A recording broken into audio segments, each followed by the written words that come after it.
Hi, everyone. Welcome to another episode of Vito X DINO. This is episode 30. 30. 30. I can't even remember where I was living when I was 30. I might have been in, no, I came back from LA at that point. Anyway, my name is Vito Delsante. His name is Dean Haspiel. What's up, Dean? Hi, everybody. I'm Dean Haspiel. What's up, Vito? I I remember what do. happened when I was 30. Did you fall off a roof? No, that was 21. Oh, Like, okay. come on. 21 years old. You're in the prime, you know? Come Yeah, on. yeah. No, I believe that was, I think even for my 30th birthday, the girl that I was in love with at the time uh, broke up with me, I think a month before my birthday or around my birthday. Uh, And I believe I had to move out of her apartment, and I found a place in Brooklyn where I had been for 28 years, so Carroll you Gardens know? is like, So you in found Carroll that Gardens was the awesome. breakup place. Yeah. So that's me at 30. Yeah, it would have been 2003, and I was definitely working at Jim Hanley's universe at that point. And I was probably, I don't know, there was a point, this is so stupid to admit. There was a point where I would wear, when I was working in Hanley's, there's a point where I was just so lazy about getting dressed, I would literally wear pajama shirts to work, like button pajama shirts with like, I was just so like, I don't know what that is. It's not bohemian style, but it's not too far off. But You know, you're reminding me of, and I don't know why I can't stand this. And it's always a white dude, and it's always like a jock looking white dude. But in the uh, winter, when you uh, see white dudes walk around in shorts outside, I'm like, is that, are you cool literally? Like, what I is it? I have one of my best friends from high school was that guy. And my grandmother used to say, "You're going to get arthritis in your knees when you get older." Lo and behold, let's fast forward. My grandmother's passed away already. He's got arthritis in his knees. He's got arthritis. But it could be old age. But Oh yes, I yeah, like that it yeah. came from the shorts. It It, came it, from wearing shorts in the it in, could in the have been winter. like those nights on Liberty Avenue giving out handies and stuff. So who knows? Yeah, giving out, Yeah, not well, making money. It wasn't. It was a charity. the first taste is free. They always tell you. Anyway, uh, Dean, we had a very spectacular movie come out recently. Yes. One that is probably near and dear to your heart, near and dear to the heart of this show, really. Hmm. We mention Jack Kirby every week, and there was a Fantastic Four movie that actually had so many Jack Kirby references in it that it's almost, I wouldn't say gratuitous, but it's almost like pornography. You know what I mean? Yeah, it definitely paid homage to Jack Kirby. And I'll say Stan Lee as well, plus Yeah, John yeah, absolutely. Byrne and a whole bunch of other uh cartoons who made Fantastic Four comics, including me, although they didn't use anything I did. And You I weren't in barely the done credits, anything. I don't think. No, of course not. No, no thanks. But that's okay because that's next. No. But and we're just gonna say it now because we're gonna talk freely, so there might be some spoilers Right. in our review of this. And again, who cares about what I think or what you think? And I feel like social media is like is crazy because what happens is that something comes out, whether it's Superman, Fantastic Four, a TV show, the next episode or something, people feel like they need to hop on immediately, and they'll be like, I need to give you my review of this thing. And Mm, that's a lot of what social media is. And I tend to reserve that to like having conversations with friends, right. like, or I might say I really loved it. And that's it. Like thumbs up, thumbs down, whatever kind of thing. I mean, ultimately, that's what Um, this show is too. You know. Oh, totally, totally. But I really loved the movie. I also thought it was a very safe movie. Mhm. I remember thinking this feels very family oriented. I still feel that maybe The Incredibles got the Fantastic Four a little bit better than this movie, if that makes sense. Yeah, yeah, absolutely. Uh, Especially in light of because the two versions, the two yeah, movies that and came they out. have their own Franklin, as it Mhm. were. But I do think this was a lot closer spiritually, and great acting, great characters. In fact, it's a very tight movie. I think there might be 8 characters in the movie, even though you'll have like, newsreels and stuff that shows the world, 828, which is Jack Kirby's birthday. So this Right. is Earth 828, not what's the Six one MCU? six. 6/1. And what is that, by the way? What is My 6/16? birthday. It's my birthday. Really? 6/16 is my birthday, but yeah, That's incredible. that's not why the Isn't that? Marvel Universe is No, I named know, but after okay. that. But But who named it that? Who started this? I almost would say Roy Thomas, maybe. Like it seems like something he would have done. It wasn't like an Alan Moore thing. Like Alan Moore didn't do. I'll bet you You can know look it what? up. You might be right. In his Captain Britain series, before like in Marvel UK, he did do a lot of that. So that's possible. Right, right. Well, it was a lot of fun. It it's very family oriented. Like it starts off basically 4 years later, after 4 years their after they got their powers and stuff. they get their powers from their rocket ship into outer space with the cosmic rays, and then come down. So they've kind of covered in that 4 years, Ben Grimm tragedy, becoming the thing. He's a little more acceptable as the ever-loving blue-eyed thing now, And there's one little conversation between the thing and Reed Richards where the thing is like, dude, don't beat yourself up over this. Cut it out. But we also know eternally Reed Richards is always in the back of his mind thinking, how can I revert my best friend back to quote normal. Um, but and then he gets to have a little bit of a kind of a romance, maybe, Mhm. with a character that uses Jack Kirby's wife's name in her last name, Rosman, Yeah, Roz Rachel Kirby, Rosman. Rosman, Rachel Rosman, which I thought was interesting because I kept thinking, how is this character how is this character Alicia Masters? Is she going to go blind? And then, oh, it's not even Alicia Masters. No, yeah. And it's not a character in the comics. I think No, it's a no, I think they movie created it character. just for the movie. Yeah. Right. And which begs the question, if this is Earth 828 Fantastic Four, is there a 6/16 Fantastic Four? That's well, you know, it's funny. The other day, when I saw it, I thought the first reference, like in the on the pregnancy test, said Stark. It actually said Stork. Ah, So I was excited because I thought that meant, oh, there's a Tony Stark, or at least a Howard Stark in this universe, which there could be, but they don't really go into that. And well, depending, and there's a theory that maybe the Doctor Doom that's coming is actually Tony Stark, right, Doctor Doom, that could be from the 828. 828, yeah. So, yeah.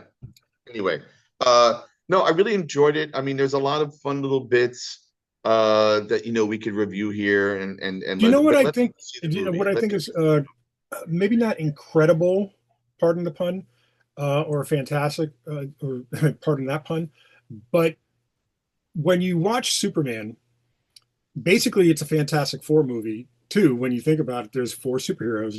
Like there's Metamorpho. I mean, there's more than four superheroes, but Metamorpho, Hawkgirl, Mister Terrific, and Guy Gardner, and Superman. So it's almost like your Fantastic Four type Right. with Superman. And Superman's Herbie. Yeah. But the thing about Superman is, I don't feel like those characters took away from Superman's story. You know what I Mm-hmm. mean? I think Mm-hmm. everything worked in service to making the Superman story make sense.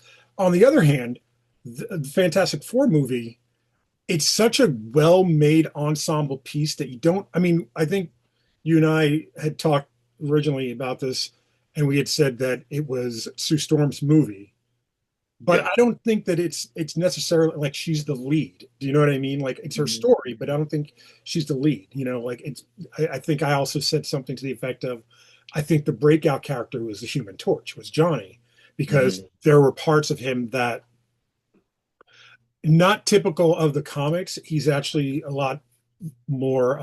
He's got a lot more agency, a lot more behind his eyes, so to speak, Mm-hmm. not just a Mm-hmm. pretty face. Right.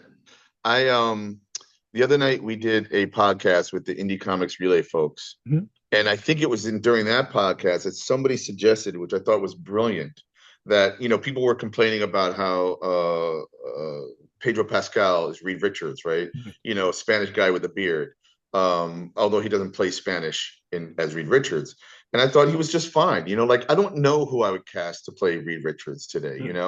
And then someone made a comment how in some ways it kind of worked really well because it was kind of like I Love Lucy, right? Yes. Like Sue Storm is Lucille Ball and Desi Arnaz is Reed Richards. And then it begged the question, well, then who would be Ben Grimm and who would be Mm. the Human Torch? And I think you mentioned Jackie Gleason Yeah. being Ben Grimm. And I thought about it, and you know who I would cast in just, aesthetically. So Mhm. you'd have Lucille Ball, Desi Arnaz as Sue Storm and Reed Richards. I would have Marlon Brando from On the Waterfront play Ben Grimm. Okay. Okay. Yeah. 1950s. Like, even though it's a 61, he could Mhm. still be Terry Malloy Yeah. Yeah. from, in 61. Like, what would he be like a few years later? What's his story like now? Although it's the pilot version of it. Right. And then I was thinking, really, it was like, who could be the Human Torch? I was like, it's James Dean. Yeah. Of course. James Dean. And now look at those four. Now that's a movie, Yeah. I right? don't Like, know. I mean, you could go a different way with Ben and say Tor Johnson, but I don't think that works at all. you You mean know. where you are kind of big and Right. no, but he Right. has to Yeah. become that. Like Tor Johnson could be the thing, you Right. know, Right. Meanwhile, or Brando's or Ben who? Grimm. Yeah. But then, do you remember in Reservoir Dogs? And I'm forgetting his name right now, but the bald big guy from the gangster movies from the Yeah. 50s, Yeah. and And he they even all say, says he looks like the thing. yeah. That's Tarantino's script, so he could just be the thing. Yeah.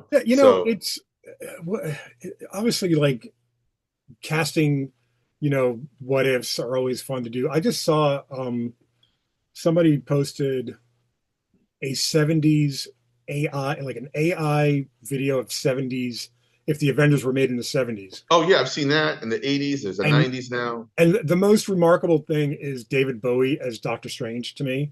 Like I think Right. that's the most. I mean, Robert Redford as Captain America made sense. Burt Reynolds as Tony Stark kind of But made Eastwood sense. as Wolverine was Yeah, yeah. interesting. You But know?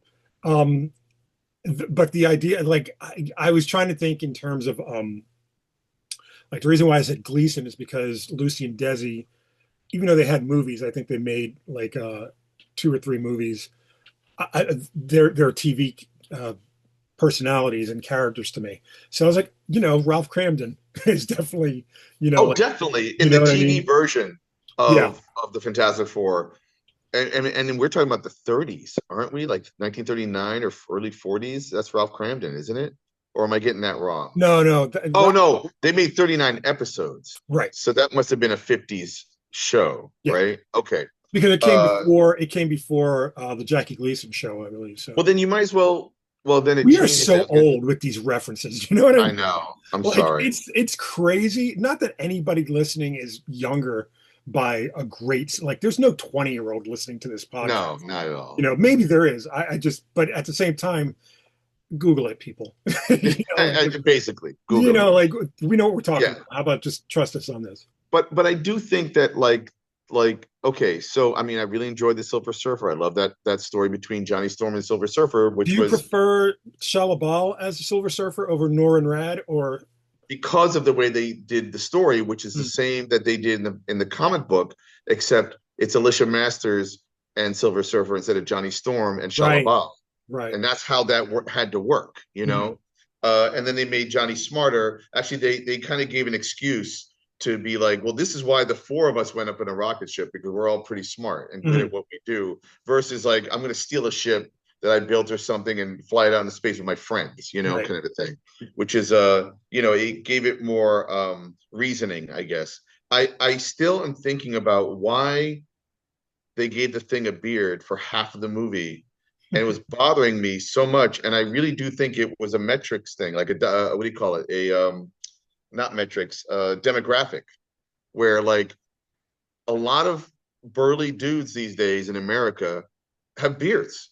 A lot of men have beards, I mean, you and could I say think that that. it's a case of wanting to see themselves on the screen, I mean, and maybe you that's know, part of it. There's other. You could also say that Jewish men, typically are like oh right, some stuff. I And didn't Ben even think of was seen going to a synagogue at one point. Not that I think that affected a lot of his choices in the movie or anything like that. It was just made clear that he was like he was a Jewish man. but you're finally going to get like the thing that looks like the Jack Kirby thing, basically, right? Uh, And then for half the movie, you give him a beard that, like, it barely has happened in the comics, you know, Right. like, so I thought that was weird. It was like, is that a running joke now, kind of a thing, you know? It would have been, it probably would have made more sense if the sander that he was using to shave was made by Norelco or like Mm, Gillette or something like that. And you could say, oh, product placement, but product that wasn't the placement, case. So right? it's Speaking of product placement, real quick, have you seen what's considered the worst movie in years? I haven't. Do you know what it is? I don't. But speaking of product placement, Yaritos, mango flavor. Yaritos. Nice. Please sponsor us. I will drink these on air all the time. I love that. I love that. I So, accidentally stumbled upon what's now what has been, it's 0% on Rotten Tomatoes. Zero. so it's not The Zero. Room and it's not Plan No, 9. this came out this week. Oh, Streaming. is it the Ice Cube? Yes. Oh, okay. Ice Cube War of the Worlds. I haven't seen it yet. Okay. I will say this. I enjoyed it. You I know, enjoyed it. I got to put this out there at some point. There, the when I worked for Jim Hanley, he had, oh boy, it's happening, Dean. Oh, is the computer crashing? Yeah, it just started like freezing. Uh-oh. Well, you look Yeah, good to me. You're not freezing. I was just frozen there for a second. So, All right, let's go until it dies. okay, yeah, go ahead. Let's kill my computer for another two Let's weeks. kill your So, computer. for those of you watching, we recorded this episode 2 weeks ago. My computer could not handle it for some reason. We did like a 2 hour show at that on that day, and for some reason my computer just said, "Yeah, you got your mind, boy." And so what happened was we had the recording, and when I watched the video, it fast forwarded like an hour of the show. So like we had like the first 45 minutes and then an hour got lost and then like the last 15 minutes were there. So it was like what happened, like it was unusable for the Yeah, most part. yeah. Um, but it started with Dean freezing and then me freezing and it was just like, oh my God. And then when we ended the show, it is all behind the scenes stuff. Like, it's behind, inside baseball. So we record on Zoom. And when Zoom, when you close out your show, it automatically starts to render the file and download it to your hard drive. It did all that, but it took forever. And it was such to the point that we ended the show and we were still talking because the show hadn't officially ended because of Zoom. So we're now in that point again. So we're just going Well, to hopefully, but has it frozen since you've been talking right now? just once, just the Just once. It's once. now. All right. Well, maybe it's just it's winking at you. It's warning you. You know, Yeah. it's It's saying, more. "Hurry up, guys." So you were going to say something really quick about JHU, though. Do you Uh, remember? no, We were who talking cares? about the bad movie Ice Cube, and I think zero Rotten Tomatoes, Oh, and I think you were going to say something about maybe it people does. criticizing, making the Oh, movie sound Jim bad, Hanley or used to always tell us, never badmouth a comic because of the third aisle rule, is what he called it, or something to that effect. And it was that you can be in an aisle badmouthing a comic with a customer and like, just like making jokes and stuff. But in the third aisle, there's a guy who loves that comic and oh like, yeah, like, and then just like, we'll just look at it and just be like, oh, I don't want anybody to make fun of me. I right, know that there's some validity to it, but it's also kind of absurd when you think about it. Um, a but little bit, but I but get it. I get what he's saying. it's one of the great pleasures. If you go back and watch our Bob Fingerman episode, one of the great pleasures of the show and like just my friendship with Dean is we talk about crappy stuff all the time. Oh yeah, And, like we almost celebrate it to the yeah, point that there's no right or wrong. There's like no you can almost say that we have no taste in a sense because our tastes are so wide and so varied. right. Yeah, I'm very forgiving. Number one, Right. I accept a lot of stuff. It's very rare when I'm like, oh, that's garbage. And I have to say, the Ice Cube movie, just to wrap it up a little bit, like he has like three lines. He's like, hell no, god damn, and like he's a genius computer guy that's running the defense system of Earth, and that's why it's fucking funny, man, because it's not a character that he's playing. You know, it's Ice Cube. Ice Cube is trying to defend Earth and deal with family stuff and aliens and the government, and it's ridiculous, but it also was a lot of fun. I implore you to watch it Oh, I'll because watch it. it's I'll absurd. watch it. It's almost like Snakes on a Plane style. You know what I'm saying? Oh Like it's boy, just bananas. So it's anyway, but the FF, I love. You know, I liked Galactus. I liked all this stuff. Mole Man. I liked that. You know, there was this really serious moment that happened at the end with Sue and Franklin Richards, which is really good moment. And yeah, I know you could say, oh, well, you can maybe almost predict it, happening, but right. I still buy it and I love it. So I don't know. I will say if you had to compare between the two most recent superhero movies, I was more emotionally invested actually in Superman, and I'm not Yeah, the biggest Superman fan, but because of the way the story was told and what happened in the movie, I think I liked it more if I had to pick between the two, and I don't like doing that. But I yeah. was also very happy with Fantastic Four, and I look forward to see where they go with that. Yeah, I enjoyed both. It's an embarrassment of riches when you get too good. Like when you get as many superhero movies as we get, it's an embarrassment of Right, riches. But my God, when you right. get them solid ones, like really well made, well like stories well told, well acted, well directed, CGI is on point. It's like there's nothing you can complain about. Like it's a great feeling to be able to say I would recommend everyone see Superman and I would recommend everyone see Fantastic Four. That's a great feeling as a comic book fan, a lifelong. Absolutely. And it's they're very Silver Age based, Mhm. and like that, the design of the Fantastic Four alone, or the color and the brightness of both those movies, Superman and Fantastic Four. I just loved it, and I'm looking forward to more. And I kept joking. Well, two things happened when I saw Superman. I didn't want to leave my seat at the end. I didn't want to Mhm. leave this world, Yeah, same. and I felt semi the same for Fantastic Four, but I just felt like, and I felt like, how was I when was I in the writers' room? I felt like I was also a part of this a little bit somehow. Like I kept thinking, yes, that's how I might do it a little bit, Right. or I'm really excited that you're choosing that route, Mhm. kind of a thing. So anyway, great movies. And now I think we can enter our how do you want to explain this? Okay, I'll explain it. So we've been doing these versus games pretty periodically. We just did one, I think, the last episode in 29. Um, and at some point during our last one, I said, you know what we really need to do? We really need to do like a tournament style for the best comic book, the greatest comic book ever. And a funny thing happened when we did this, like the first time we did editing on the fly in the room, like while we were doing the game.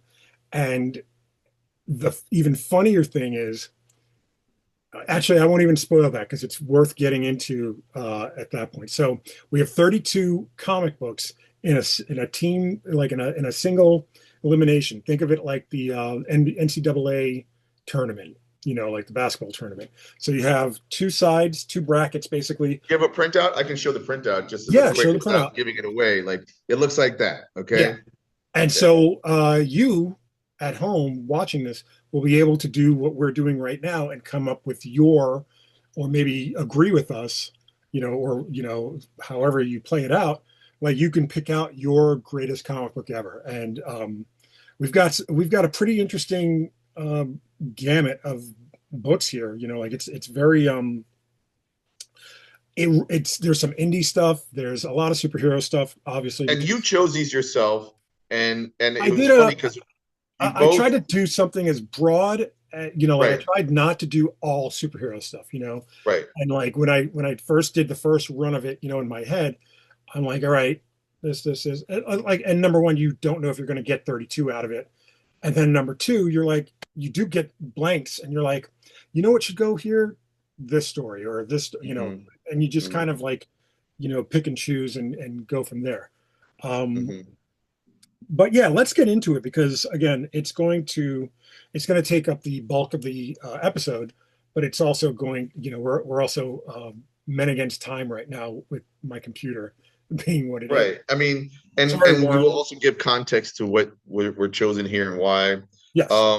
In fact, I'm already looking at something I want to change right now that we'll get to when we get to it. I'll Okay. argue it. But I also think what's funny is the first time we did this, even though we did a whole bunch of comics, it was very obvious what was good. Like mine was on brand. My Mm, my my winner was on yeah, brand, yeah. Mine and was kind of stunning to me. yeah, yours was like what? It is, but Yeah, like if you know me outside of here, outside of comics, even, I think you would be just as surprised as I was. But if you know my work, it makes sense. Does that sure. Yep, is that accurate? You know what I mean? Like, it does. But mine then it does and doesn't because in some ways mine was so stupidly obvious, ah, which is great.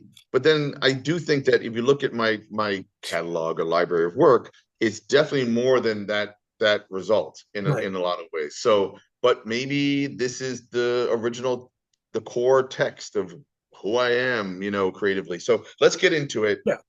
The You first start off. the Yeah. first bracket on our left side, we have Action Comics #1, which is the first appearance of Superman, Jerry Siegel, Joe Shuster.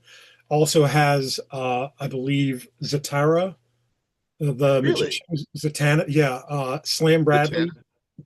Action Oh, Comics #1, Slam Bradley? yeah, Wow. Action Comics #1 is ostensibly an anthology, with Mm-hmm. Superman being the cover and the main story. Mm-hmm. But Mm. there's a couple of different uh, stories that kind of have their origin in this book. Uh, Right. we can say this is the originator, the one that created superhero comics, but maybe even created the comic book industry, because um, up until then it was just Sunday funnies and newspaper strips. So there's Yeah. that. Then we have on the because it's got to be Captain America #1, which Mm-hmm. Joe Simon, Jack Jack Kirby, Kirby.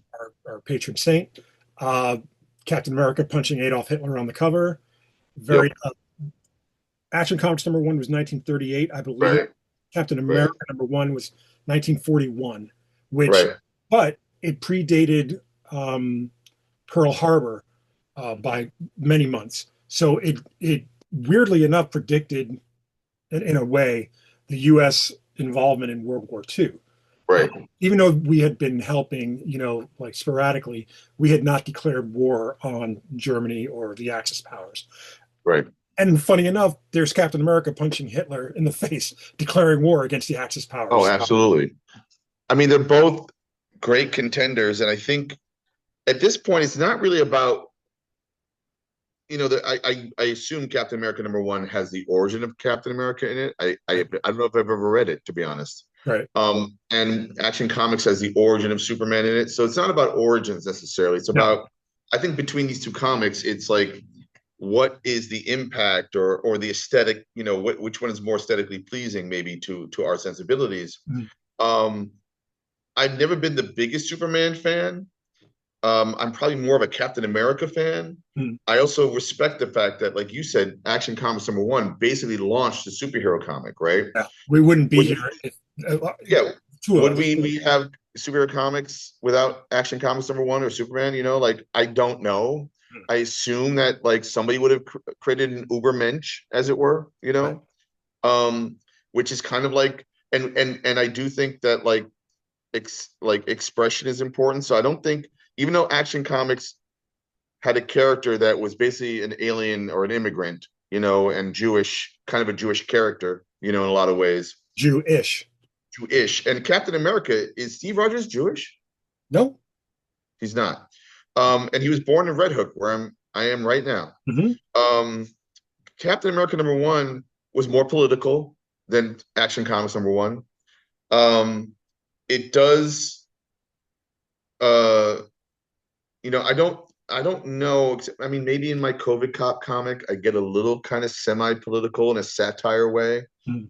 Um, I understand that a lot of comics these days like to be more political than ever before. Right. But we've always grown up with like the anti-bully, or the person that's gonna like, I saw this amazing interview with Christopher Reeve talking about what is Superman, and But you he said thought that. about it. And he said, "Yeah, and he's your friend. Mhm. It's not even like he's your hero or your savior. He's a friend. Mhm. and that is beautiful, right? So I'm so conflicted here. What is your answer? I chose Captain America #1 only because when you look at the first, and this isn't even the first Marvel comic or the first timely comic, that would be Marvel Comics #1, which introduced the Human Torch, the original Right, Human Torch, and Namor. So, but right. this is like, I believe, the first Kirby Simon collaboration. I think so. And then you're looking at the first Siegel Schuster collaboration. And I think if you put, just the creators, if we take strip everything away and we just put the creators together against each other, I think Kirby Simon win on just that. Let's just, let's put that to the side.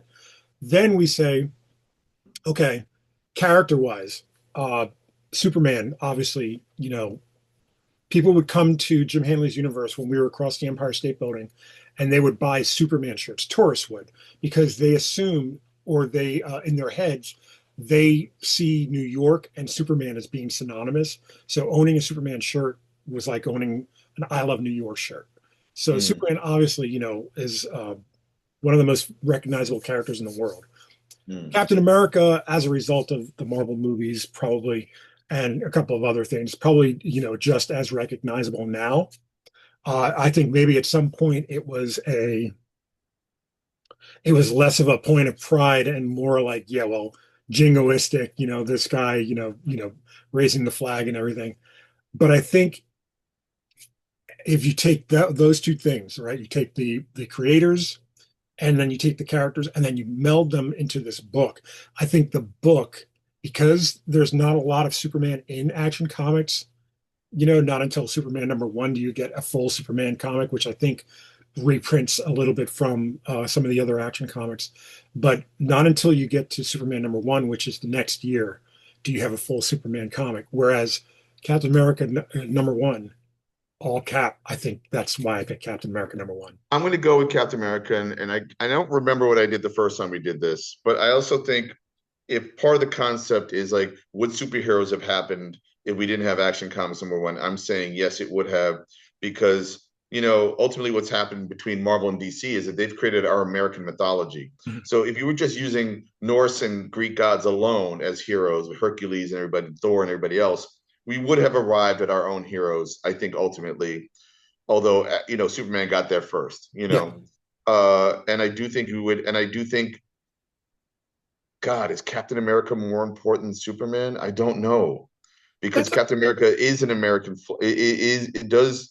Does not represent America necessarily, but the conflict of America. Like Mhm. he's been a nomad. He is criticized America and government and everything. Mhm. So that's important. And uh, I'm going to say Captain America #1. Okay, I you and agree. I both agree. Yep. So our next bracket has a weird pairing on paper, but it makes sense a little bit. Maybe not. Batman Killing Joke by Alan Moore and Brian Bolland versus Crisis on Infinite Earths #7 by Marv Wolfman and George Perez. Why would I even hesitate to say the names? I don't know why. Um, the I guess the reason why these two are together is Batman Killing Joke changed a lot of Batman for, like everyone after, where you had Batgirl paralyzed, uh, Batman and Joe. You had a on paper definitive Joker origin, even though we all agree that Joker is by and large an unreliable narrator who will say whatever he has to say um, to whoever. But the Joker as a comedian was not seen before. The Joker as the Red Hood, was not seen before. This was all new ground that Alan Moore tread. Crisis on Infinite Earths #7, probably most well known as the issue where Supergirl dies. You could call it the death of the Silver Age in a sense. You could call it, the idea of DC streamlining their line so that all of their multiple stories from the past kind of coalesce into one story, and they want one Kryptonian, and that was Superman. Interesting that I just made this connection. I just thought of Sharon Tate Hmm. with Supergirl, and how a lot of people. in Hollywood said that there was an end of a certain kind of Hollywood when Sharon Tate was murdered. Yeah, in And then we '69. went into in 69, and then we went to neorealism, what do you call it? Movies, right? Cinema. And in a way, Crisis on Infinite Earths, kind of led its way toward, we got our Dark Knight, and did Dark Knight hadn't happened yet, right? Dark Knight, I believe Crisis started in '85. Dark Knight, Like believe 86 or 87. '86. Yeah, but Then we're starting to get into it the hadn't finished yet. So yeah. yeah, so we're getting to the grim and gritty, right? And I Mhm. think I think Killing Joke's after Dark Knight, Yes. right? So I hear you what you're saying about Crisis and how that was like a pivotal moment of like killing a character. Everyone remembers the cover of Superman holding Supergirl in his arms, and it was tragic. But I think Batman Killing Joke is just one of the best stories ever Batman stories ever made. Yeah, I agree. And like, And it is sad that Alan Moore distances himself from it. I And, know, and we also have the idea of a female character, superhero being assaulted. right? But there's a power to the storytelling, and then there's a power to what is said in the entire story to begin with. Not to take away from Wolfman and Perez what they did in Crisis. I mean, but I think Crisis as a whole is something that you would have to judge against a different type of comic, whereas Yeah, number 7 is an important comic, and you could say number 8 with the death of the Flash is just as important. Another death of yeah, the Silver Age. Flash was the Barry Allen Flash was the beginning of the Silver Age and Showcase. right, So you could right. say, yeah, this is killing off the Silver Age, but And I it's the don't think, Sharon Tate thing. It's the same idea of yeah, Sharon Tate like killing off that older, shrugging it off and starting getting into the new, in a Although way there's an you could interesting say go ahead. in a way you could say that Crisis number 7 paved the way, even though it wasn't, the one that drove down the road, but Crisis paved the way for a Killing Joke to happen. But I still And think Killing Joke is a more powerful story. and I think we both agree on Batman Killing Joke, and also in an effort to move it along a little bit. But it also occurred to me would be interesting is Batman Killing Joke versus Batman Arkham Asylum Oh yeah, would be interesting too. yeah, that's a good one, especially Anyway, with all right. Morrison and Moore always being at odds. Oh, totally, But totally. Yeah. next one, another death issue, Amazing Spider-Man 121, the death of Gwen Stacy. Um, Obviously, Spider-Man fighting the Green Goblin, a holdover from 120. This I think the second part. No, this is the first part. The second part is the next one where the Green Goblin dies. But this one, the tragedy of losing your first love and trying to save her and snap. Not only did he just Spider-Man try to save Gwen Stacy from falling off the Brooklyn Bridge thanks to the Green Goblin, but when he goes to try to save her, and this is the only time this has ever happened, so he clearly learned from it, kind of like what he learned from his Uncle Ben Hmm. by letting that criminal run away to then eventually kill his Uncle Ben, was he spun his web and attached it to like her ankle, and it jerked her body in a way where she broke her neck. Yeah, Like, it wasn't like she died from hitting the ground and going splat. Like, she would have died, yeah, right? But he in fact killed her, yeah. if you So think about it. take Which that. he feels the guilt of killing his Uncle Ben. Also, the issue was drawn, I believe, by Gil Kane, written by Stan Lee.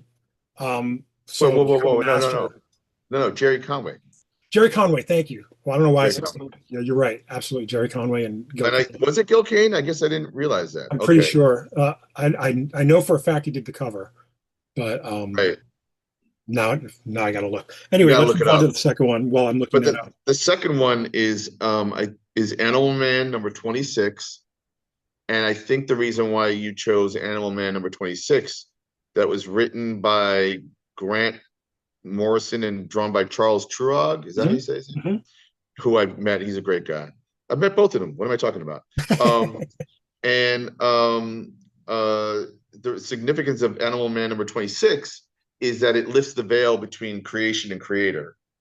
And I believe the last page of the issue, uh, Animal Man looks up and he's talking to the writer, i.e., Grant Morrison, and they're having this conversation, and it becomes very meta.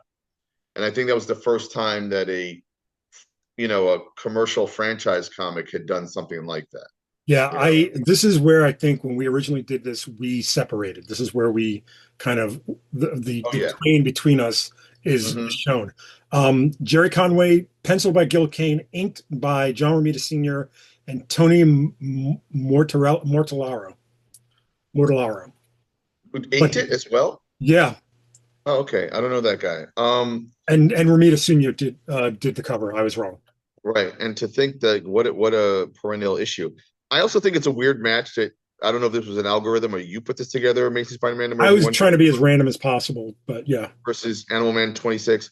I mean, and again, in an effort to get through all of this, hopefully while we're dealing with computer issues, I'm going with Amazing Spider-Man number 121. I yeah, mean, and I as like. cool as it is that Animal Man number 26 does a thing that hadn't been done before, that's great. But my heart belongs to Amazing Spider-Man number 121.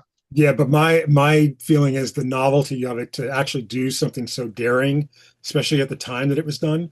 I think Right, that's why I chose Animal Man. So Animal right, Man is the one that moves on for me. right, Next one is Sandman #1 by Neil Gaiman and Mike Dringenberg, and that's going up against American Splendor #1. right. Sandman #1, I would argue, is one of the more literary, like it bridged the gap between literature and comics the way no other comic had done before. Um, Well, actually, I would argue it had, and its opponent, American Spender number one, there you which go. was very literary and bucking all the systems, bucking every idea of what comics could be because it was memoir and it was Harvey Pekar, our man, guy from Cleveland who just wrote like the quotidian aspects of life, Hmm. and also was into jazz and a whole bunch of other stuff, and a guy I worked with a lot. And I don't know if it was the first issue, but I think it was working with Robert Crumb and other Yeah, artists, who would draw their version of him. And it was like this anthology comic.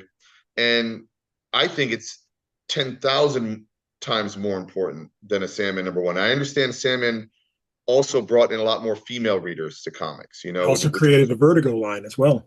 Basically, did it really? not per se, but Karen But Berger, might have helped with the launch with Karen Berger because yes, Karen Karen Berger, I Berger remember, editing brought it. Swamp Thing over to Vertigo. Mhm. But you're right, Sandman is a Vertigo proper comic, and I've worked for Vertigo. I did 3 graphic novels for Vertigo, and I also drew a couple of things here and there, You also drew including American American Splendor. Splendor American for Splendor. I did a page for one of my favorite comics of all time, Scalped. hmm. One of my top 10 comics of all time is Scalped. Unbelievable comic. Jason Aaron, R.M. Guerra, and a whole bunch of slew of other artists. Hmm. But the answer to me is American Splendor number one. I disagree. I say Sandman only because I don't think, if you take away everything that we know about Neil Gaiman as a result of the past allegations, and we just focus on the work for a second, Yeah. I don't think, like, I think back to reading those first issues and just like what a like insane but so well made. God, like thinking of Dream in that cage, that glass cage, and Mm-hmm. being like a slave to that guy for so many years. Like Right. it's such a beautiful and well-made story. And there's nothing against American Splendor. I appreciate American Splendor for what it is. But I think as far as elevating the um, the medium, I think American Splendor didn't do as much until later that Sandman #1 did. So Interesting. You're wrong. I That's know, okay. I know, I'm fine with that. Next up, next Next up up. is Amazing Fantasy 15, which is the first appearance of the Amazing Spider-Man, drawn by Steve Ditko, written by Stan Lee. And then that we have that up against Spawn #10, which might sound weird, but it's a very interesting comic. It's Todd McFarlane and Dave Sim talking about creators' rights. And there's a very famous panel where you see the gloved hand of Batman and Spider-Man reaching out of a cage, and basically arguing for the rights of creators. Um, I love that. I love that issue. But It's funny because I would almost pit Spawn 10 against what do you call it? Animal Man number 26. that's an interesting, yeah, I'd still pick Animal Man. And you would pick Animal, and then there's Amazing Spider-Man maybe versus Amazing Fantasy 15 because they're both so important, you know. Mhm. Although I think Spider-Man 50, I mean Amazing Fantasy would have won, you know, Yeah, between the two. I listen, I love a good conversation, but that only comes with after a whole bunch of comics like an Amazing Fantasy number 15. I So agree. Amazing Fantasy wins, Absolutely. you know.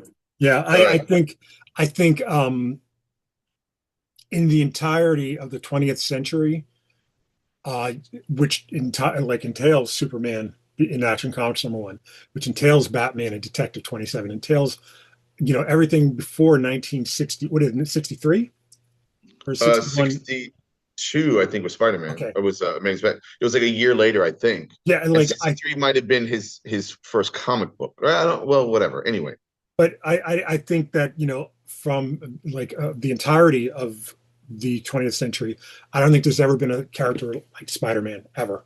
Like, ever. and that's not to say that he's my favorite character. Right. He's top, like he's up there, but like definitely not my favorite. But man, comics owe so much.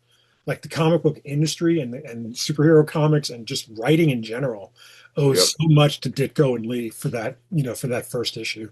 Absolutely. All right. Next up. Dark Knight Returns #1 by Frank Miller, Klaus Janson, Lynn Varley, versus 8 Ball 11, which is the first issue that starts the Ghost World story, which I Right. think is probably the quintessential Dan Clowes story. You could make the argument like a velvet glove cast in iron, but I think Ghost World is probably the quintessential one. Again, this was a random pairing. Like there's like, if we actually sat down and thought about, what would make a better pairing, we probably found a better one. But it's still on paper, you would think, oh, Dark Knight Returns. I say 8 Ball. The Again, reason why it might be April for us right. is as great as Dark Knight Returns is and how influential that Frank Miller Batman is, and I love it. Eight, Eight Ball was what I realized that maybe I could do comics. Hmm. I could do independent comics. Yeah. You know, Dark Knight is like you have to have, for him to do Dark Knight, that's not a continuity comic. That's not doing Batman and then it got collected. It was called Dark Knight Returns. Right. That literally was a Frank Miller's Batman, comic. Do you know what And my so he got to philosophy? have that. That's a luxury, Yeah. Do you know what my philosophy always was of Dark Knight Returns? And if you're watching this and you've never read or you've read it a million times, I think if you go back and reread it after what I say, it'll give you something new to look at. Think of it as Batman and Superman like being aged appropriately from 1938 and 39 to 1986 because they would be right about the right age in the book. So I've always read it as, as if it were like continuity never changed, never had Right, a crisis, never had alternate, like other world, Earth X, Earth 30, whatever, and it right. just read it from 1938 on. I think Dark Knight has a totally different connotation. Dark Knight probably better off going up against Batman Killing Joke. Um, Yes, yes. but in this bracket, I would still say 8 Ball. Like just It's a weird thing just popped in my head. I would almost think Dark Knight Returns #1 versus Superman versus Muhammad Ali. oh, interesting. Why'd you say that? Well, because you got your Superman, but it's such an outlier and it's such out of continuity. Oh, And yet you got Muhammad Ali in there. It's Neil Adams, hmm. and I don't know. Quintessential. That would be a hard fight, I think, between the two. That's I think interesting. the reason why it might be Eight Ball is because Eight Ball influenced Keyhole, the two-man anthology I did with Josh Schoenfeld. It is like the dream comic for a auteur artist, Yeah, or a writer working with artists and doing, different little stories within an anthology, a like self-made anthology. Yeah, I self-made I anthology. We're I would indie agree. guys. We're indie guys. So as much as we're like, we're literally like a Dark Knight is our our catnip. You know what I'm Mm, saying? Like mm. it gets us going. the important comic for us as indie artists is 8 Ball, you I know? think at some point we should do something like this, like a versus with complete stories instead of like, singular Sure, issues. But sure. that's for another time. Next All up, right. on your brackets, hopefully I will get to edit this and my computer doesn't crash and we will be able to edit the bracket for you.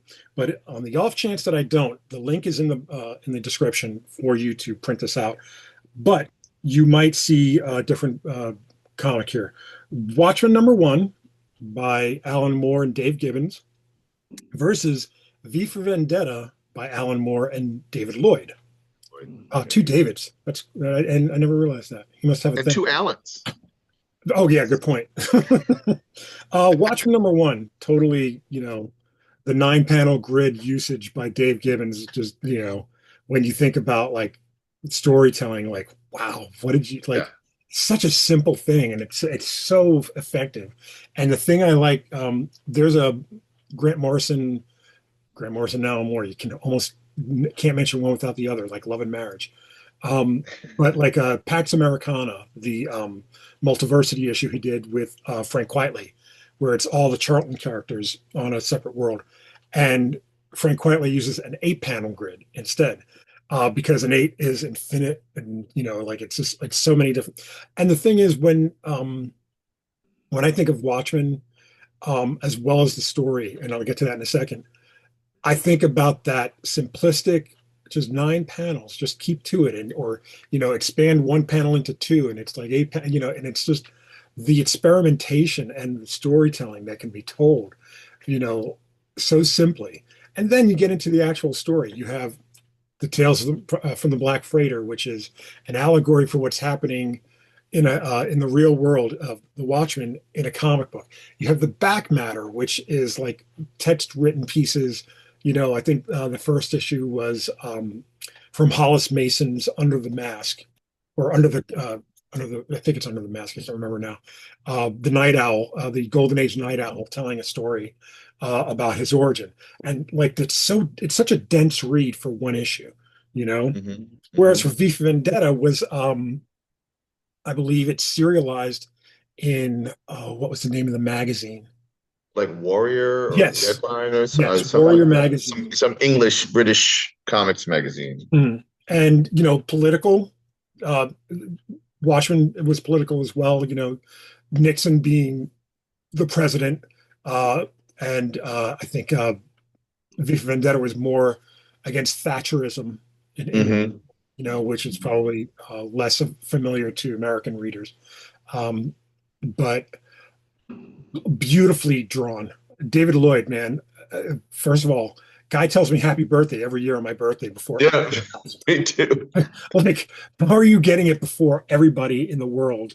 You know, but lovely person. I absolutely adore him. And just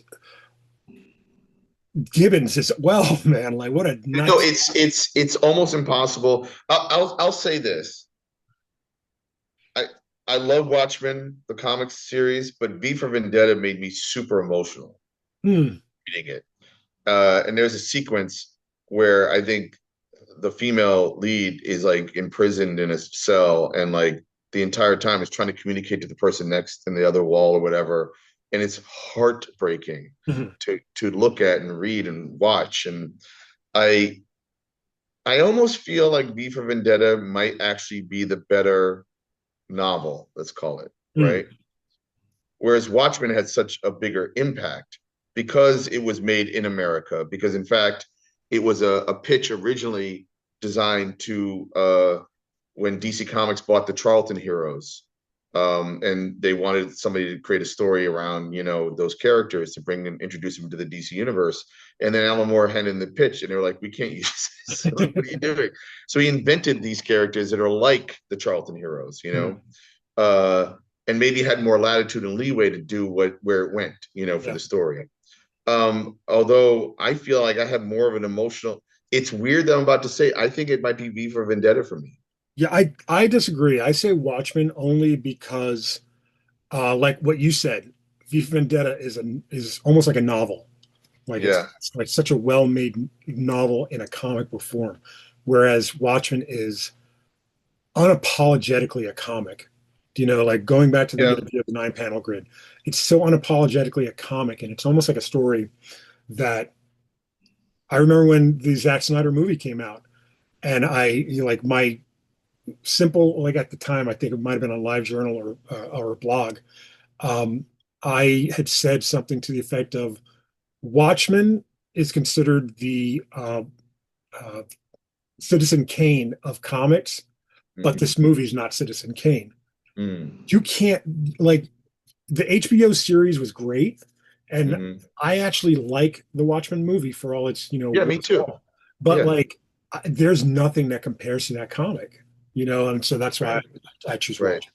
No, and like it wasn't until I thought about a good comparison, the two Alan Moore comparisons, Mhm. that we had this discussion. But I kind of remember feeling like, as much as I loved Watchmen, V for Vendetta really uh did stuff that I hadn't really seen done in comics. I mean, well, they both do that, but Mhm. uh and it's funny because I remember the ending of Watchmen, but I don't remember the ending of V for Vendetta. Oh, interesting. And yet I do think that the ending of Watchmen, the story, is a little hokey. And in fact, I Oh, think I for like the sure. movie ending better. So, and I like what happened in the TV show like Yeah, I years do too. later. All right, next up. Next up, Flash, number 123. This isn't the showcase. This is actually Flash when Flash and Flash meet. This is the Right. Flash of Two Worlds issue versus Uncanny X-Men number 141. Remember what that one is, Dean? It's Days of Future Past, which is another kind of time travel, let's say, story, Mm, or playing with multiverses, as it yeah. were. Simply, I don't have an attachment to Flash whatsoever. I've actually never even read the Mark Waid series that I think Mike Wieringo drew. Oh, I amazing. missed that somehow. Flash is okay. I respect that storyline and what it did for comics, but to me, it's X-Men number 141 and that whole John Byrne, Chris Claremont. Yeah. That was a different kind of. That was I don't know if the Flash story is tragic, but that story was tragic. Well, The the X-Men. other thing about that story about the pairing of Claremont and Byrne was Terry Austin. I don't know if Glynis Oliver worked on it and Tom Orzechowski Tom worked on it. Wasikowski, yeah. Yeah, like that entire team was just magic. Like Yes. they could do no wrong. Yep. Flash 123, I believe Gardner Fox, Carmine Infantino, possibly. Sure. Um, not to compare apples to apples or apples to oranges or anything, but when you think about it, if you really really think about it, the idea of the Flash meeting the Flash from the Golden Age kind of messed up DC to the point that Mm, Crisis had to be done. mm, Granted, I love all the Golden Age mm-hmm, DC stuff. Clearly, mm-hmm, look at my oeuvre. Anything that I work on, I love Golden Age characters. mm-hmm. But the argument could be made that you might have opened up a can of worms that took 20, 30 years to close. Well, So, now you're begging the verses to be Flash 123 versus Crisis on Earth number 7, almost. But but one couldn't happen without the other. right, but the other thing too is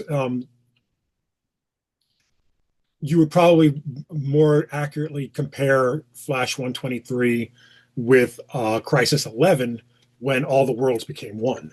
Mm-hmm. So I mean that's probably a better. So I picked Right. Uncanny, for a lot Oh of yeah, reasons. it's Uncanny X-Men. Same. Okay. Hey, jumping to the other side. I know it takes a Nice. while, folks. The other side, it's a big bracket. Detective Comics 127. No, Uh, no, 27. oh, I'm sorry. It's 27. I say one. I don't know why.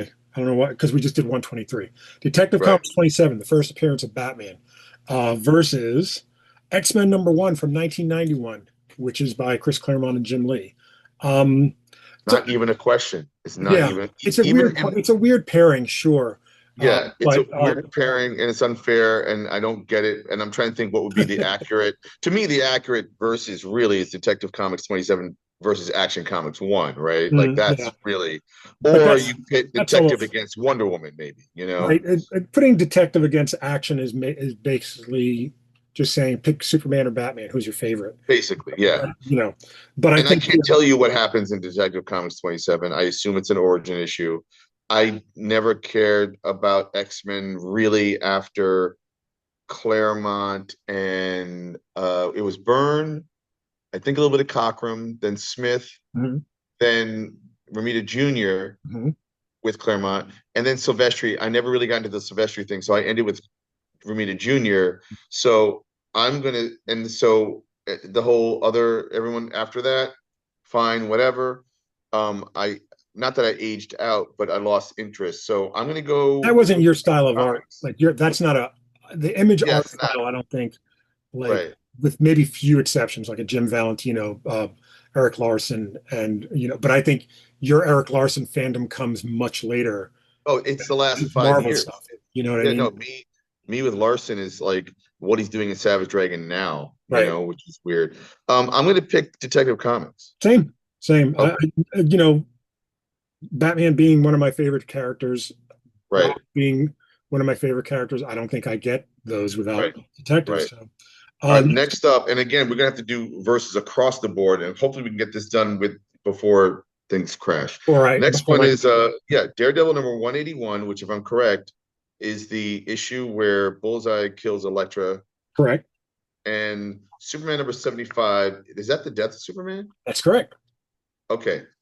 So they're both two death issues. Mhm.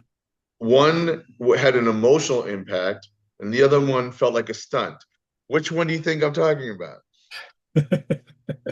Yeah, well, what's funny is you look at, when you're thinking about stunts, look at the issue number, 75. It's an anniversary issue number. Yeah, yeah, Whereas 181 is just in the middle of the run. Like, what are you doing killing off one of right. the main characters? It's almost like 181 is almost like another number, like 137. Yeah.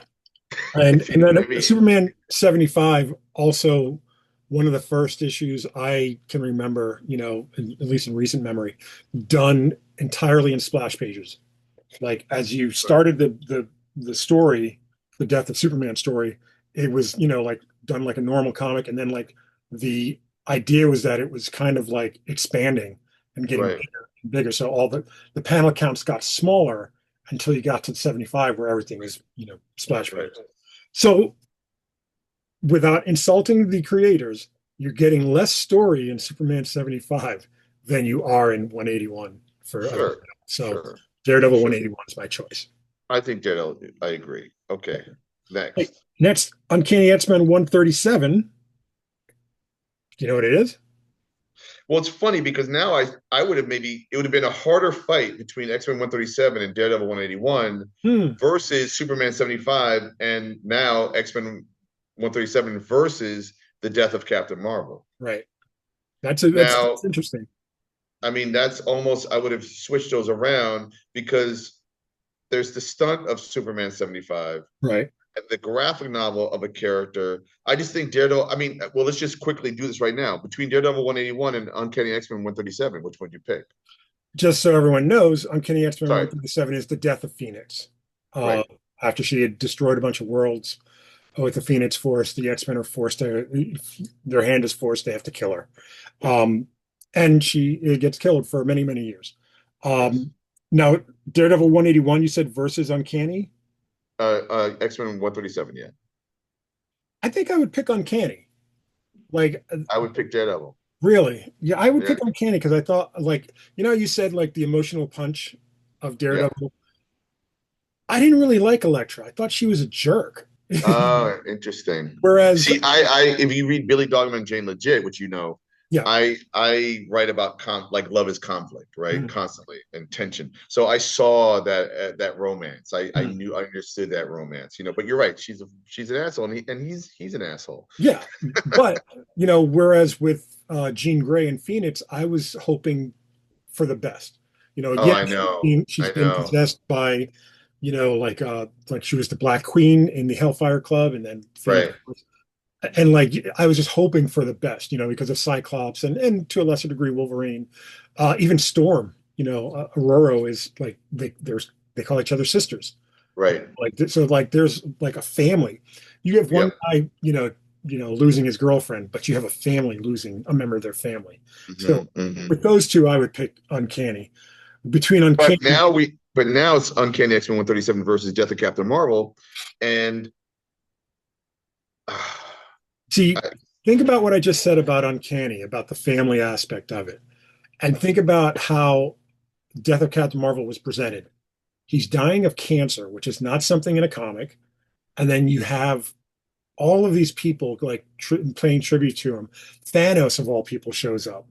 That's mhm. why I chose Death of Captain Marvel because like Me too. impact Between of those two, I agree. And that was like a stunning graphic novel. They hadn't done yeah. a Jim death like Starlin, I that. think, did the whole thing, right? Yeah, yeah, yeah, yeah. And like Unbelievable. if you put Death of Captain Marvel versus the Death of Superman and Superman 75, I'd still pick the Death of Captain Marvel only because of like you said, one was a stunt and one was like this like beautiful story that just, was heart-wrenching. Yeah, because it's not just issue 181. It started in like issue 160 something or Yes. Yeah. so that's the story culminating. And then he's got to get his revenge, or what do you do? Right. What do you kill Bullseye? What do you do? You Yeah. know? Yeah, that was massive. The next one up is this is such a weird one because again, now I'm thinking you have Akira number one Mhm. by Katsuhiro Otomo, and then Wonder Woman number one by Peters William Moulton Marston and H.G. Peters. and Eric, H.G. Peters. Right. And I almost would have pitted Detective Comics against Wonder Woman, although I that's think almost Detective, unfair. yeah, I mean, but I think However, between the let me just remind everybody: Wonder Woman number one is not the same as Sensation Comics number one. Sensation Comics number one, like Action and Detective, were anthology books that introduced new superheroes. Sensation Comics number one introduced not only Wonder Woman, but our favorite Wildcat, amongst other, folks, by the late great Irwin Hasen. yep, Both met at the same time. yep. Wonder Woman number one reprinted some of the other earlier Wonder Woman issues, but it was the historically the first female superhero comic book. Hmm. Hero number one was the first domestic. That's arguable, maybe, but like as far as I know, it was printed by Epic, which is an imprint of Marvel. Reprinted, yeah, because It it was an came out as Epic, a big fat phone books in Japan, right? you know, and then it was black and white, but Steve Olive, I believe, colored the epic, version, Hmm. the American version of Akira. Didn't you? Uh, Did you do something like you saw it like very like when it first came out so or when I something? was in 1985, when I was an assistant to an Upstart Studios for Chaikin and Simonson, they would get stuff, early, as it Hmm. were. And I believe Chaikin or Simonson showed me Akira number one, the phone book, as it were, knowing that Epic was going to be publishing this. I don't think Epic had published it yet. That might have been 86, maybe. Hmm. And I was like, we were just looking at the backgrounds alone.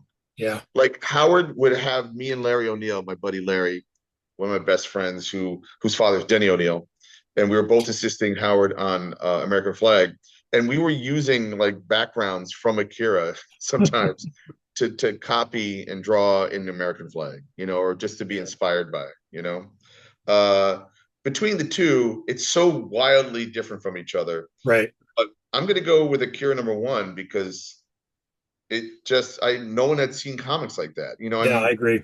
at least Wonder Woman, you were aware of like a Superman or superheroes, even though this is more mythological. And I feel a little bad, first major female character superhero like that, So Yeah, the next bracket is I picked Akira as well, I should say. yeah. The next bracket is another weird one, but again, it just roll the dice. This is where things fall.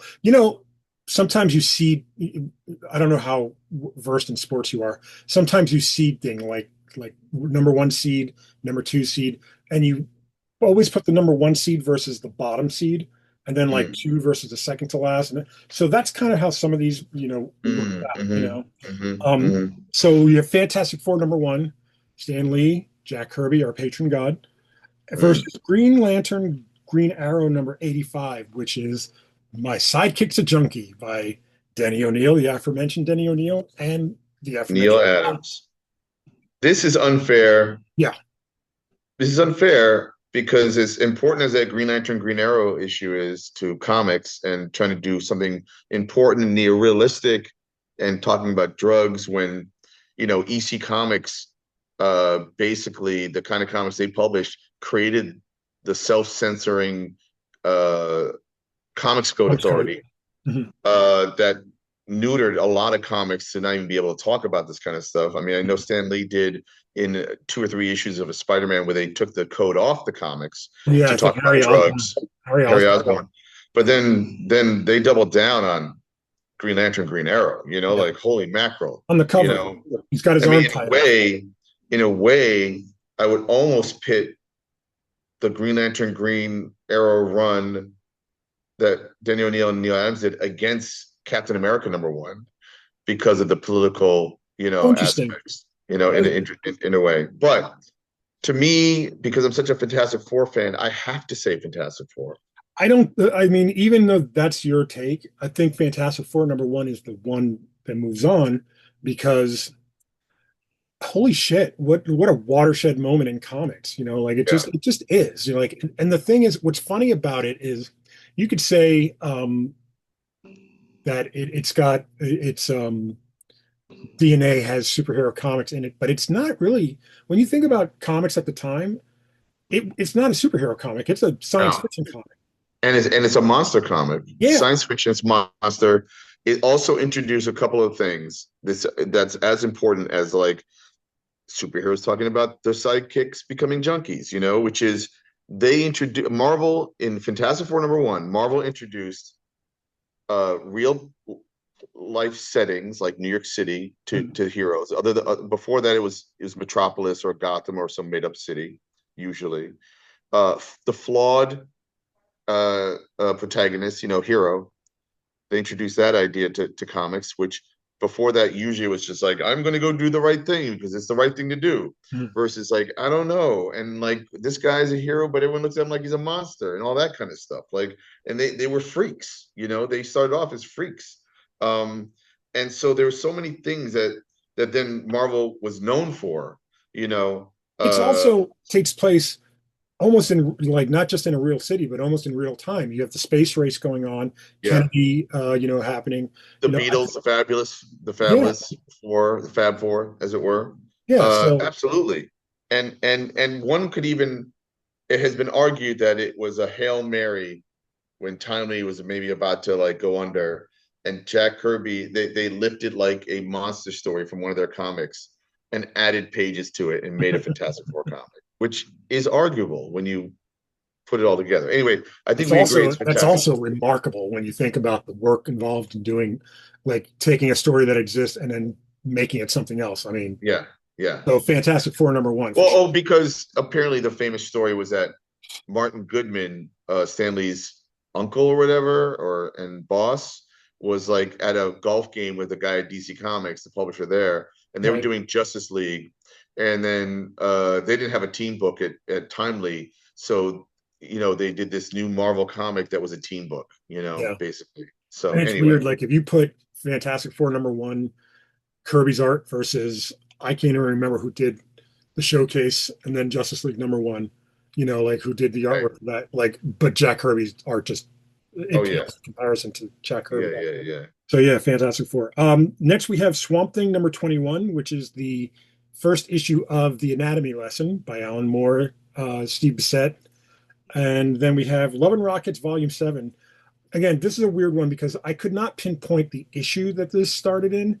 Right. So, like Death of Captain Marvel, I just took it as an entire volume because it's the death of Speedy story. That's a Speedy Um, story. Yeah.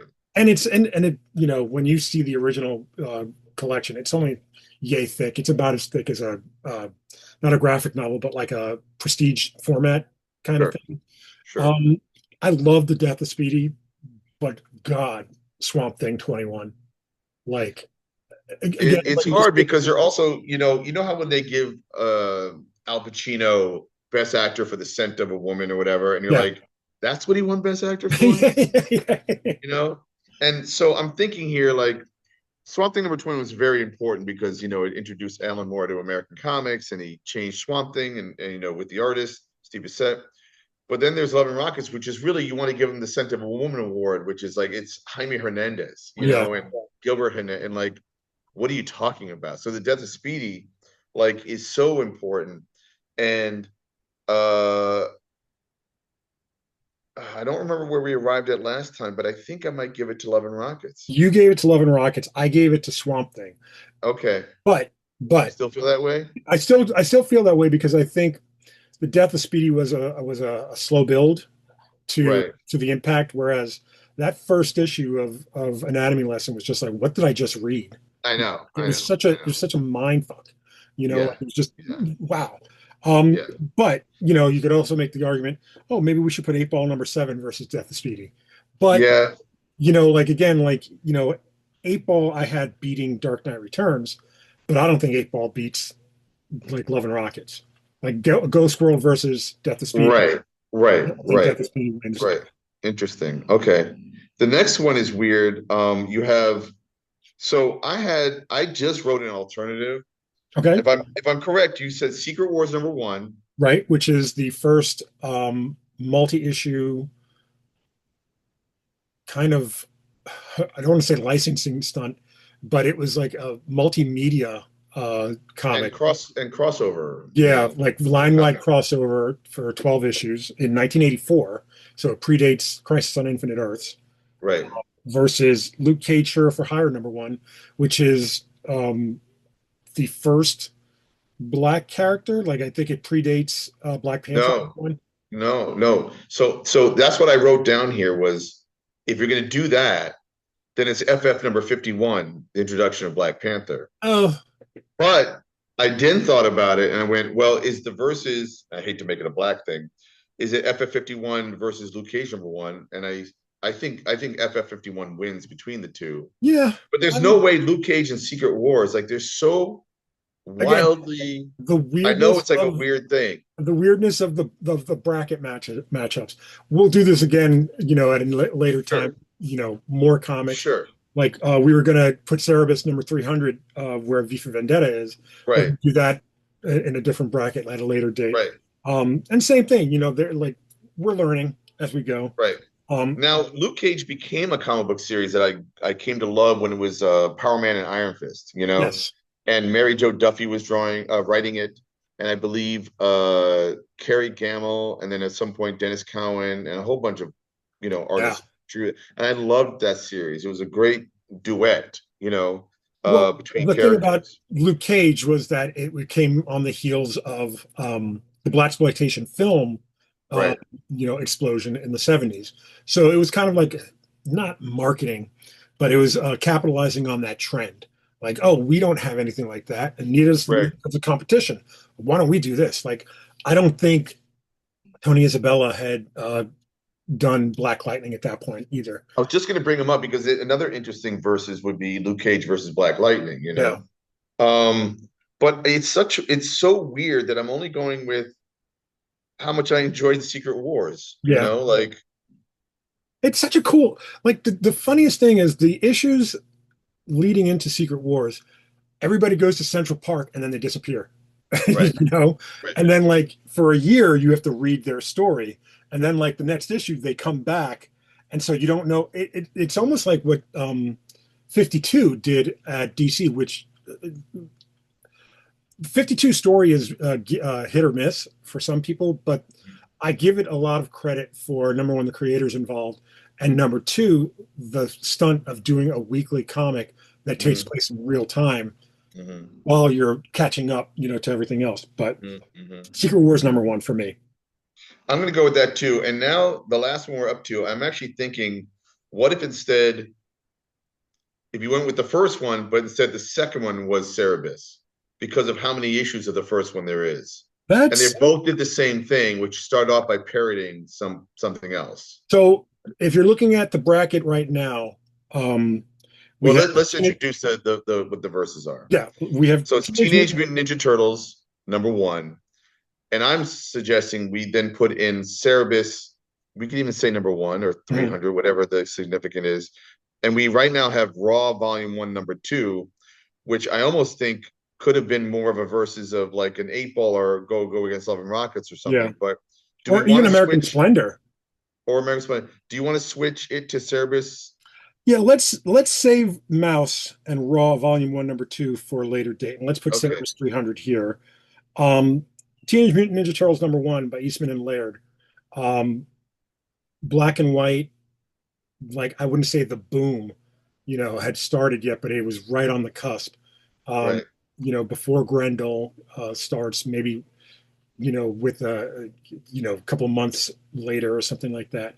Um, right. it's a vanguard, like Teenage Yeah. Mutant Ninja Turtles number one, and then Cerebus number 300 being how do you even like Cerebus? I wouldn't say number one because Cerebus number one is not the best issue of Cerebus, and you Well, could. neither is Teenage Mutant Ninja Turtles number ones, but they're more akin because of what they're doing, which is parodying. So Cerebus is That's doing interesting. That's an Conan. interesting way to look at it. Yeah, let's say Yeah, number one then. that's why I'm gonna say number one. And so it's Cerebus is doing Conan the Barbarian. Yes. Teenage Mutant Ninja Turtles is doing a parody of Ronin and something else, or Well, or Daredevil's origin, like Daredevil and oh, it's Daredevil, the ooze that blinded him, is what right? made them mutate And into. Ronin as well. Or am I getting that wrong? I think Maybe Ronin I'm getting hadn't that come wrong. out yet. Okay, so it's more of a Daredevil kind of, Yeah. with Stick and all those characters. Okay, right. Good God, one of these days we'll have to talk about the Tick, like Oh the yeah. Tick, because my goodness, like the parodies in that book are Oh yeah, yeah, totally. Or Don Simpson alone, yeah, yeah. I mean, geez, if like, we had Don on, we could have just really. right? So So I mean, between the two, I I don't think I've read either one of them, but the one I think that probably is like took more chances and is maybe not that it needs to be intellectual, but is probably more intellectual and literary is Cerebus. And so my gut says Cerebus number one over Teenage Mutant Ninja Turtles number one. I think, like, if I remember correctly, like Service number one, I don't think Gerhard's even working on it yet. No, I and I'm thinking like again, I'm doing that Al Pacino award, right? no, no, no. Like, But what I'm getting at is that I don't think it's Cerebus yet. You know what I mean? Like, right, and this is the benefit of looking backward, not looking forward. right, You know what I mean? right, Whereas Teenage Mutant Ninja Turtles, I feel like was such a, even though it's like playing off of another character, and basically taking place in the Marvel universe without showing the Marvel universe. I right. think it's so fully formed, so fully, Yeah. you don't need anything else to read it, even if Like it's still like a current Teenage Mutant is kind of like what happened in issue one is what you're right. saying. Like it's You're still right. the bones, the DNA is still there. Yeah. So I say Teenage Mutant Ninja Turtles. Well, shoot, I haven't committed yet. And like I also don't have a dog in either race because Sure. I And I'm I not trying feel to like influence you. I'm just, no, I get it. I get it. Uh you know what? I'm gonna go with Cerebus. okay. So now Okay. we go into our next round, which we're going to go through quick since we've already Right, done the context for each issue. right. So we have Captain America number one versus Killing Joke. I chose Killing Joke. I'm gonna say Killing Joke. Then you have a different bracket than me at this point. I have Animal Man versus Sandman. I chose Animal Man because of what it did for comics, and you should have Amazing Spider-Man versus Right. And 121 versus I'm gonna stick with Spider-Man. okay over American Splendor. Oh, I'm sorry. That's right. I have American Splendor versus Spider-Man 121. Right. I'm gonna go with American Splendor number one. Okay. Then we have Amazing Fantasy number 15 versus 8 Ball number 11. Do you have 8 Ball? 1 second. Can I show you something? Yeah. Are we putting it in here? These Yes. boxes? Yes. Okay. I was messing that up. Okay. American Splendor. And then you had what? The next one? The next one should be Amazing Fantasy 15 versus 8 Ball. Do you have that? Right? Then we both have that. And I have Uh Amazing let's do Fantasy. Amazing Fantasy. Then the next one, you should have V for Vendetta. I have Watchmen number one versus Uncanny X-Men 141. And I chose Uh and you chose what? Watchmen over I'll do V for Vendetta. interesting. uh Detective 27 versus Daredevil 181. Detective. Daredevil. Yeah, I know. Like this is another one where we disagreed. Oh, Um, you went with detective on that one? yeah, Interesting. yeah. Okay. Uh, Death of Captain Marvel versus Akira. I chose Akira. Uh, okay, yeah, I'm gonna do Akira. Then we have Fantastic Four #1 versus Swamp Thing 21 for me, and then you have Love and Love and Rockets. Rockets. I'm doing FF. Same. And then the next one is going to be this is uh, the original thing that we had. I had Raw here, and Raw went all the way to the final four. So it changes for me Right. because we have service. So I have Teenage Mutant Ninja Turtles versus Secret Wars #1, and I chose Secret Wars. And I have Secret Wars versus Cerberus. Uh, damn it. Damn it. And I've not read a lot of Cerberus, so I'm gonna be I'm gonna be a child and say Secret Wars. Okay, so our final eight is where we're at now. We Okay. have I have Killing Joke versus Animal Man, and I chose Killing Joke. Okay. I have Killing Joke versus American Splendor, and I'm gonna say now where do you write American Splendor? In the middle part? No. Like right, do you see Oh, like right there? oh, Like right there. there. I see. Yeah. Okay. I'm gonna say American Splendor. Okay. Then I have Amazing Fantasy 15 versus Watchmen, and you should have Amazing Fantasy 15 versus V for Vendetta. And I'm gonna say Amazing Fantasy 15. What are And you saying? everyone's going to lose respect for me immediately. I'm going to say Watchmen. That's that's But fair. but That's fair. let's look at it this way. My final four on one side is Killing Joke versus Watchmen. So there's almost like Yeah. you know a Yep. Detective 27 versus Akira for me. Uh, Right. you have Daredevil versus I'm Akira. going back to Daredevil. I went with Akira. Okay. And then, again, my thing changed because I got rid of Raw. Yep. We have FF #1 versus Secret Wars #1. That's a gimme. That's FF. FF. I have well wait. Yeah, no, I have FF1 versus Secret Wars. Yes. So I'm gonna write Exactly. FF. hmm Okay. So my final four: Killing Joke versus Watchmen. On the other side, we have Akira #1 versus Fantastic Four #1. So what's your final four? Mine is American Splendor versus Amazing Fantasy 15 Jesus. That's so versus good. Daredevil 181 versus FF number one. Oh, that's easy for. Okay, so Yeah. between Killing Joke and Watchmen, I chose Watchmen. And between Nice. Akira and FF #1, I know it's sacrilegious, but I chose Akira. Like, I just Between there's F wait, nothing FF number one, did you Kira beat FF1? for me. All right. Yeah, like there's nothing like I could. Akira #1 just totally like destroyed me, like in the best of ways. Right. Now I think I arrived at the same thing with his Amazing Fantasy 15 versus FF1. And obviously and this is so hard because they're both equally awesome. I'm gonna have to say FF1, which I think I arrived at last time. And I had Watchmen versus Akira as my final two, and I Right. chose Watchmen. And of And course, the that's thing what, is, we yeah. both like when we did this, we both looked at each other and we're like, we're surprised, but we're not surprised. Right. Right. Watchmen makes so much sense, even though it's. I will tell you right now, Watchmen is not my favorite comic of all time. Right. It's up there, like it's pretty high up, but it's not my favorite comic of all time. But in Yep. terms of like aesthetic and everything that I do as a comic book creator, it makes so Yep. much sense. Yep. Totally. Totally. And the same thing with me. It totally makes sense. Oh yeah, What a weird, it's almost like a card trick where you pull a card and then they find it behind your ear somehow or in your wallet. And you're like, of course it's FF number one. Of course for you it's Watchmen. right.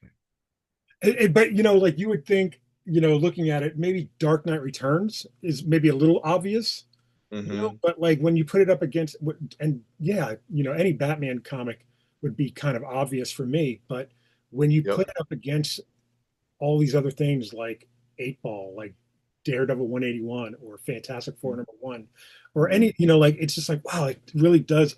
And your DNA, doesn't like it almost wants to react against the numbers Mm, and and the algorithm of it, but it just makes sense. yep.